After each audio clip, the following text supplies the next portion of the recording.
प्रिय दोस्तों, सुप्रभात। यह चैनल हमारे उन दोस्तों के लिए है जो 100 साल तक निरोग होकर जीना चाहते हैं। अथर्ववेद की सूक्त में 8 मंत्रों का समुच्चय कहता है, पश्येम सरदः शतम्, हम 100 सरदों तक देखें।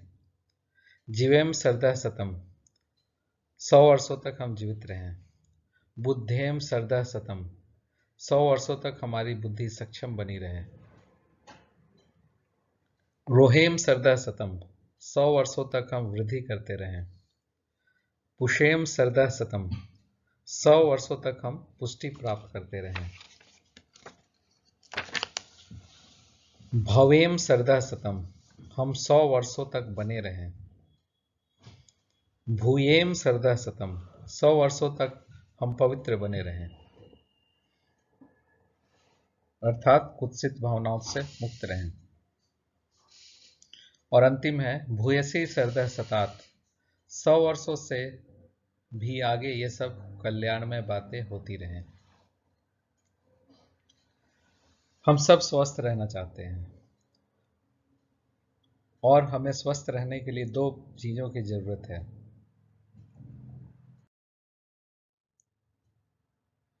स्वस्थ जीवन शैली और इन्फेक्शस बीमारियों से बचाव।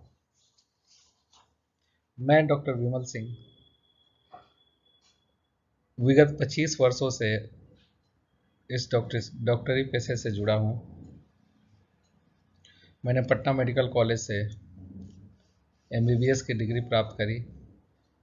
उसके बाद मेडिसिन में पोस्ट ग्रेजुएशन की डिग्री ली और फिर एक 450 बेड के अस्पताल में वरिष्ठ चिकित्सक के रूप में कार्यरत हूँ। हमारे यहाँ पोस्ट ग्रेजुएट की पढ़ाई होती है और इंटर्न, JR और पोस्ट ग्रेजुएट बच्चों की शिक्षा देना, इसमें हमें खुशी महसूस होती है।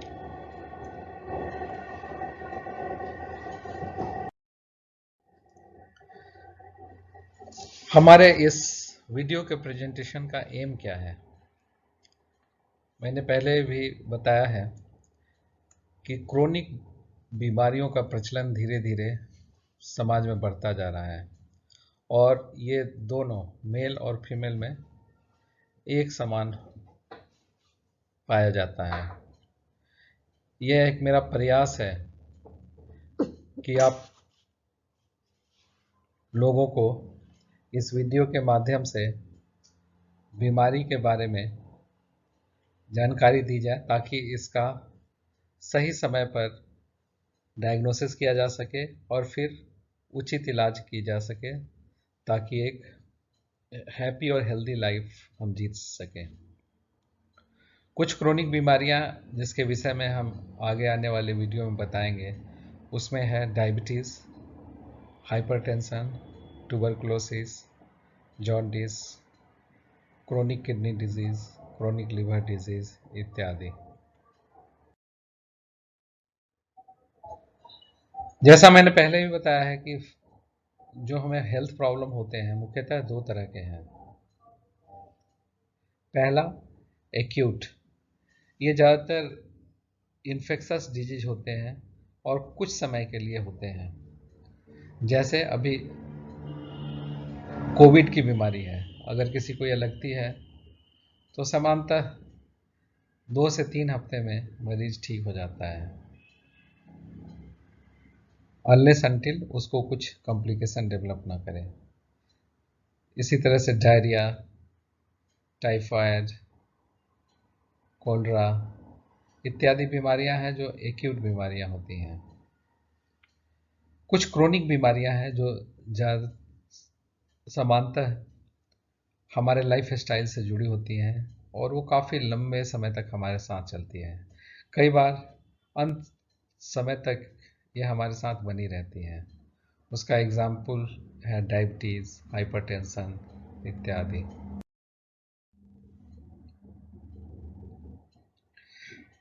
सबसे पहले हम उस बीमारी की बात करेंगे जो सदियों पुराना है और समय के साथ साथ यह बढ़ता ही जा रहा है।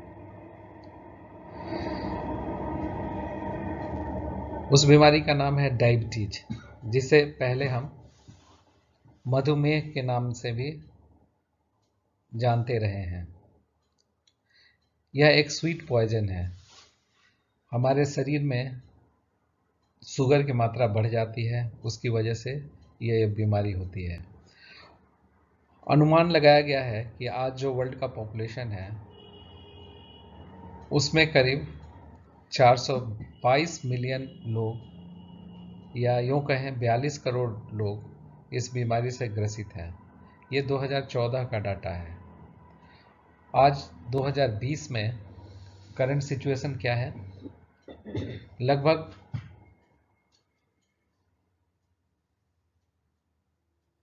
463 मिलियन पीपुल या 46 करोड़ लोग इस बीमारी से ग्रसित हैं।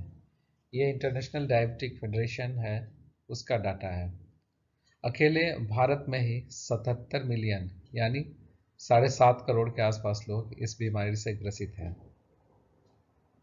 यानी हमारे देश का हर एक छठा आदमी इस बीमारी से ग्रसित है। और 2045 तक अनुमान है कि डायबिटीज से पीड़ित लोगों की संख्या भारतवर्ष में ही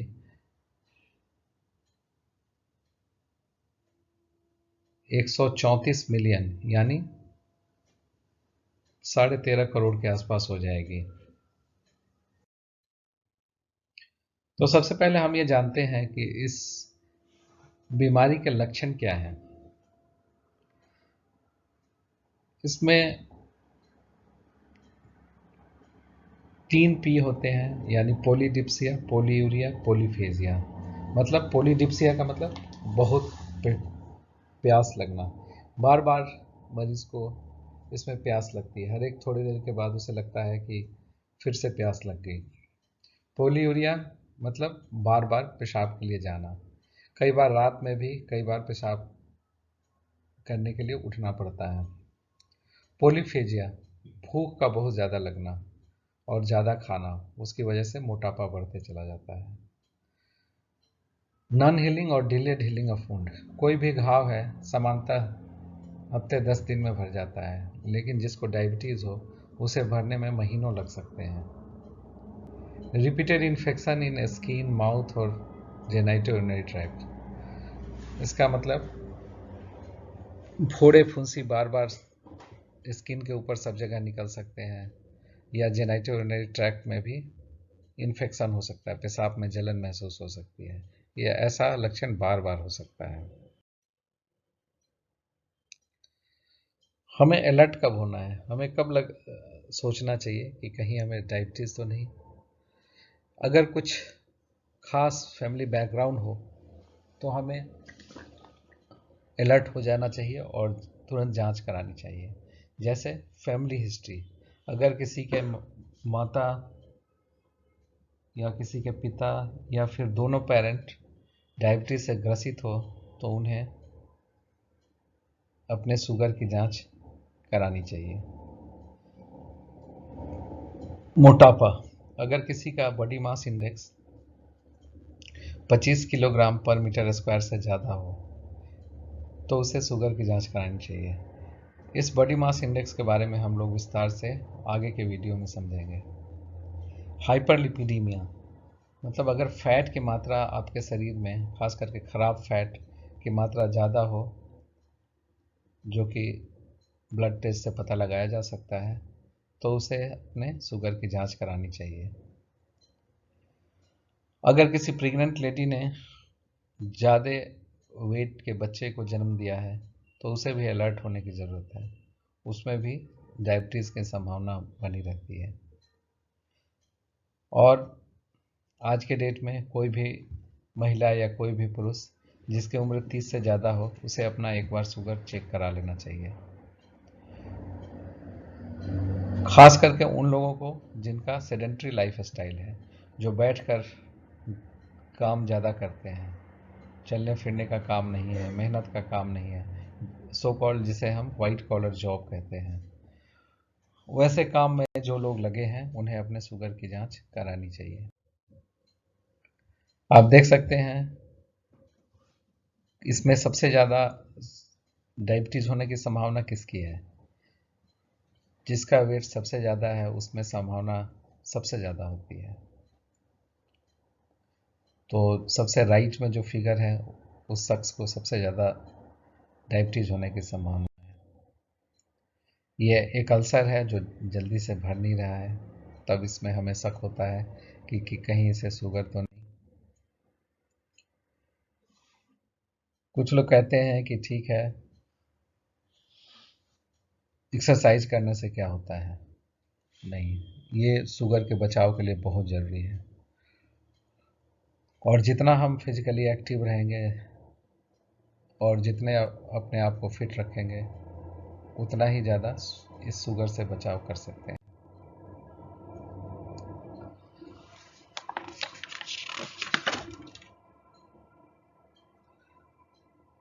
अब हम देखते हैं कि अपना जो ये बीमारी है डायबिटीज़, इसकी डायग्नोसिस कैसे हो, हमें ये कैसे पता चले कि हमें शुगर है या नहीं। शुगर की बीमारी तब मानी जाती है जब हमारे खून में शुगर की मात्रा एक लिमिट से ज़्यादा हो जाए। और अमेरिकन डायबिटिक एसोसिएशन ने इसके लिए एक कट ऑफ दिया हुआ है।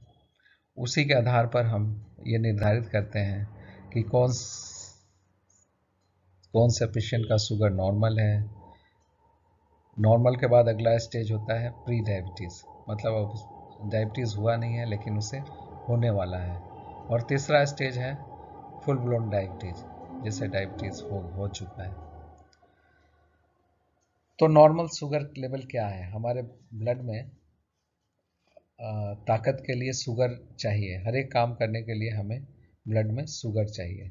शुगर ही हमें वो शक्ति प्रदान करता है जिसके द्वारा हम अपने प्रतिदिन के कामों को कर पाते हैं। उठना, बैठना, चलना, खाना, दौड़ना, हंसना, गाना, ये सारे कार्य हम अपने ब्लड में शुगर की वजह से ही कर सकते हैं। उसका स्लो ऑक्सीडेशन होता है, उसके वजह से एनर्जी निकलती है और उस एनर्जी के चलते ही हम अपने दैनिक कार्यों को कर पाते हैं। तो हमारे शरीर में normal blood sugar fasting state में 100 के नीचे होना चाहिए, 100 मिलीग्राम पर डेसीलीटर से नीचे होना चाहिए। अगर आपका ब्लड शुगर 100 मिलीग्राम पर डेसीलीटर फास्टिंग से नीचे है तो आपको शुगर नहीं है, आप सामान्य हैं। इसी तरह से खाना खाने के 2 घंटे बाद अगर आपका ब्लड शुगर 140 से नीचे है तो ये नॉर्मल लेवल है। और तीसरा टेस्ट जो किया जाता है ग्लाइकोसाइलेटेड हेमोग्लोबिन या HbA1c कहते हैं, वो अगर 5.6 से नीचे है तब आपको शुगर नहीं है। तो नॉर्मल आदमी के लिए जो 3 ब्लड के जांच हैं, फास्टिंग ब्लड शुगर ये 100 से नीचे होना चाहिए, पोस्ट प्राइंडियल मतलब खाना खाने के 2 घंटे के बाद ब्लड शुगर 140 से नीचे होना चाहिए, और HbA1c या ग्लाइकोसाइलेटेड हेमोग्लोबिन 5.6 से नीचे होना चाहिए। अब दूसरे स्टेज की ओर आते हैं, प्री डायबिटीज़। एक स्टेज होती है प्री डायबिटीज़, मतलब डायबिटीज़ के जस्ट पहले वाला स्टेज। इसमें ब्लड शुगर की वैल्यू क्या होगी ये आप ध्यान से सुने। अगर आपका ब्लड शुगर 100 से 125 के बीच में है फास्टिंग स्टेट में तो उसे हम प्री डायबिटीज़ बोलते हैं। इम्पेयर्ड फास्टिंग ग्लूकोज कहा जाता है और ये प्री डायबिटीज़ का स्टेज है। अगर खाना खाने के 2 घंटे बाद हमारा ब्लड शुगर 140 से 200 के बीच में है, यानी 199 तक है, तब हम उसे इम्पेयर्ड ग्लूकोज टॉलरेंस कहते हैं। ये भी प्री डायबिटीज़ का स्टेज है। और तीसरा HbA1c की वैल्यू 5.6 से 6.5 के बीच में है, तब हम उसे प्री डायबिटीज़ कहते हैं। तो ये दूसरा स्टेज हुआ प्री डायबिटीज़। और तीसरा स्टेज है डायबिटीज़, मतलब मधुमेह। मधुमेह की बीमारी हम कब निर्धारित करते हैं? जब फास्टिंग ब्लड शुगर 126 या उससे ज़्यादा हो, पोस्ट प्रेंडियल या खाना खाने के 2 घंटे बाद अगर ब्लड शुगर 200 से ज़्यादा हो, या फिर HbA1c या ग्लाइकोसाइलेटेड हेमोग्लोबिन 6.5% से ज़्यादा हो। फास्टिंग ब्लड शुगर का मतलब होता है लास्ट खाना हमने 8 घंटा पहले खाया हो, यानी जैसे रात में अगर हम 10 बजे खाना खाते हैं तो सुबह का जो सैंपल फास्टिंग में देंगे वो 6 बजे या उसके बाद देना होगा, तभी उसे फास्टिंग ब्लड शुगर कहा जाएगा। तो अब तक आप समझ चुके होंगे कि हम डायबिटीज़ के लक्षण क्या हैं और इसकी डायग्नोसिस कैसे की जाती है। बहुत सिंपल टेस्ट है और आप समझ गए होंगे। आप घर पे भी पता लगा सकते हैं कि आपको डायबिटीज़ है कि नहीं। इसके लिए डॉक्टर के पास जाने की ज़रूरत भी नहीं है। तब एक बार अगर क्लियर हो गया कि हाँ हमें डायबिटीज़ है, तो अगला स्टेप क्या है। बुद्धा ने कहा था either you solve the problem और लीव द प्रॉब्लम, या तो आप अपने प्रॉब्लम को सोल्व कीजिए या ऐसे छोड़ दीजिए, उसके बारे में सोचते रहने से कोई फ़ायदा नहीं। लेकिन यहाँ अगर आपको डायबिटीज़ हो गया तो only one choice is there, solve the problem. आपको इस प्रॉब्लम को सोल्व करना है, आप आंख मूंद करके नहीं रह सकते।